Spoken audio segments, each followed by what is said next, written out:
creative friends, this is Freya and thank you so much for being here. So the very first thing I just want to say is that before I turn the camera on, I was looking at this piece and I absolutely do not like this blue over here. I thought it was a good idea when I did it, but now that I'm looking at it, it makes everything go flat. I don't know what it is, but it's just like deadening everything. And I really do like the piece, but I have to think about what I want to do with this top part, and which is a great reason to let your things kind of sit, whether it's overnight, a couple of days, whatever it is, because when I was doing this, I was like, oh my God, I think this blue would be so great up here.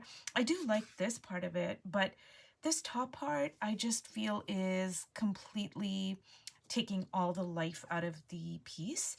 So I'm going to set this aside, and I just wanted to talk about these two pieces for a minute here. So I got some hot pink poster board, I think it is, from the Dollar Tree, and they have so many amazing colors, you guys. I think I'm gonna go back and get like I don't know, I was thinking like a fluorescent green. Like I really want to push myself. Fluorescent green is not a color I would normally use, but this has challenged me to no end.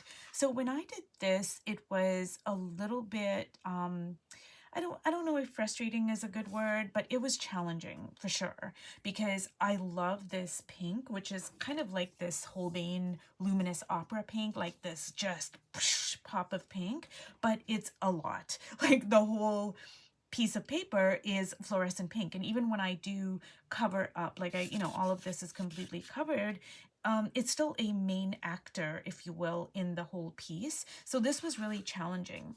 But now I did this piece, which was more like a fun piece. This was part of my 100-day portrait, like the 100-day project mixed media portrait. And so this was just a little bit more challenging. But this over here was just like, just completely fun. I was like not really thinking about anything really. I was just kind of like, oh, I just want to have fun with it. And so I just feel like this pink, this like pink background really kind of infuses the whole piece with this, like, anything goes kind of mentality. So I kind of like was going with that vibe, and I really enjoyed it. Whereas, this was more challenging to me. This was more fun to me. So sometimes, maybe, you have to adjust your background to the vibe it has.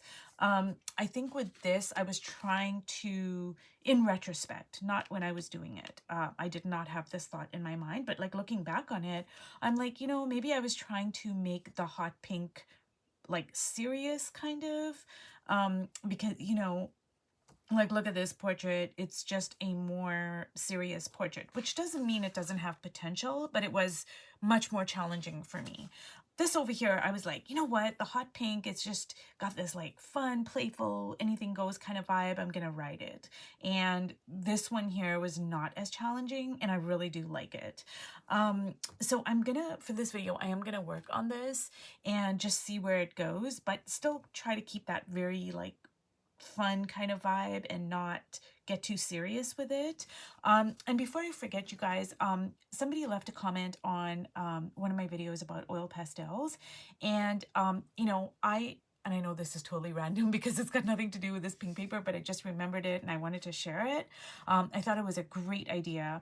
So basically, when people have talked about fixatives to spray over oil pastels to prevent it from moving, because oil pastels are live and so they never fully dry. So they can move, they can get on your the opposite page if you're working in an art journal or whatever it is. So if you spray a fixative on it, it does deaden the colors, but somebody made a comment that they use varnish. And I thought that was such a great idea. I'd never even thought about it, but varnish brings out your colors. So I don't really know what kind of varnish you would use for oil pastels, but I thought that was a really great way of working over top of your oil pastels, because then not only will it seal it in, but it's also going to bring out the colors. So actually I might look into that, you guys, because like that is a, you know, really um, beautiful way of preserving some like your oil pastels, but also not deadening them. And I have used varnish on other pieces of art like acrylic, and it really does make your colors zing. Like it just brings them right out. So anyways, if anybody is interested in that, they can like research it, and I'm gonna research it as well.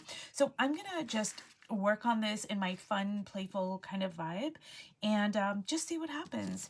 And while I do, I just wanted to talk a little bit about color because I was kind of, I'm researching, not researching, like just reading up on, you know, color in different cultures. And it's just interesting to me, the symbolism behind it and what have you.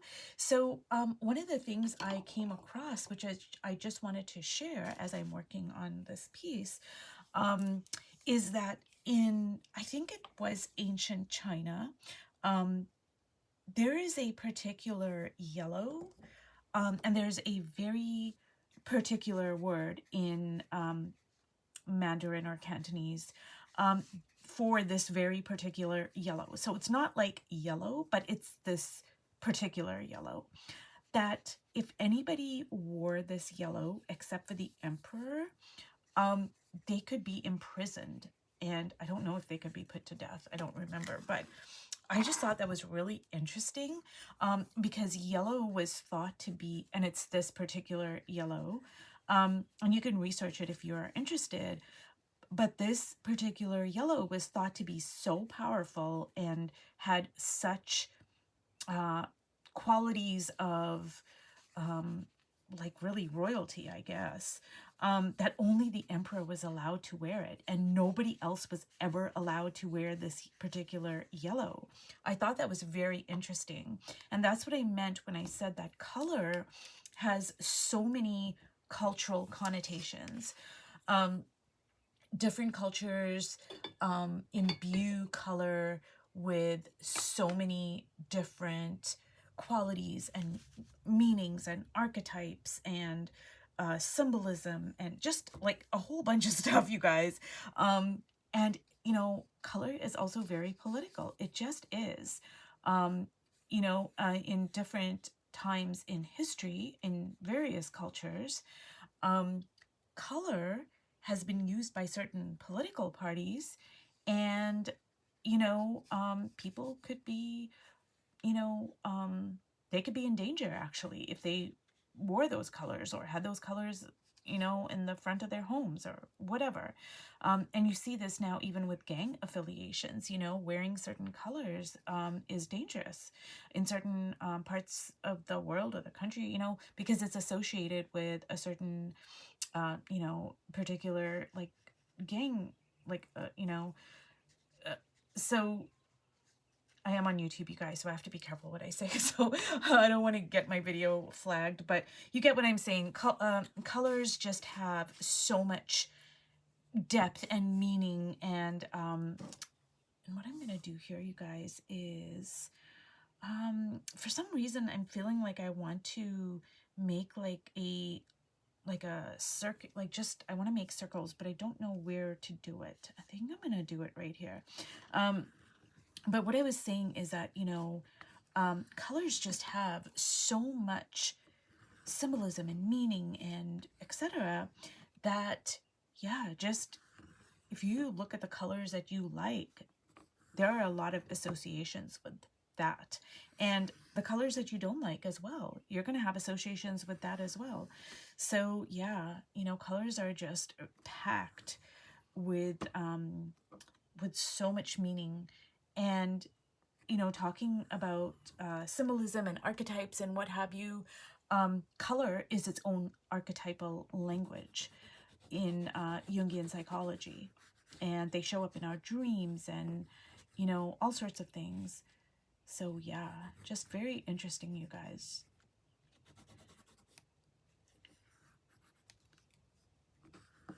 Now this is turning into a juicy mess, which is fine. I'm really just loving the playful vibe of it, where I don't have to make it like serious. I'm just going with yeah, it's just really playful. And I'm using that to my advantage. Now, I do want to leave the pink here. And I don't know about the background. Let me think here. Do I want to leave the pink on the background, or do I want to like just subdue it? At first I was thinking black, but now I'm thinking, you know what? I'm gonna go with this chalk paint here. And then if it doesn't work, I can always add black. So I posted this, you guys, this particular piece. I posted it as a time lapse on my shorts if you were interested. And it was just like I was working really fast, and I think with the other one, like with this here, I was kind of overthinking it a little bit maybe. But with this one, I just worked really fast and I was going with a fun vibe, and it was just so effortless almost, you know, like I didn't overthink it. Sometimes I can, you know, when we overthink things, we can just complicate it, you know. Now I am really liking this. I don't know if I'm gonna keep it, but for now I am really, really liking it. But you know, you guys, like for this one over here, I really liked the blue on the top. And then I was like, oh my God, I came back to it and I'm like, ugh, which is also another reason to have like a lot of different pieces going at once. Then, you know, I can be like, oh, I know I thought I liked the blue. Now I come back to it and I'm like, oh, I don't like the blue, but I don't know what I want to do. So, you know, I can come and work on this. So, you know, it's always good to not be fixated on one particular piece, because sometimes I'll ask myself the question like, hey, what color should I make the background? And I don't know. I haven't come up with the answer, but I'll just work on something else and I trust that the answer will come to me eventually. Okay. And I'm really liking this, you guys. Oops.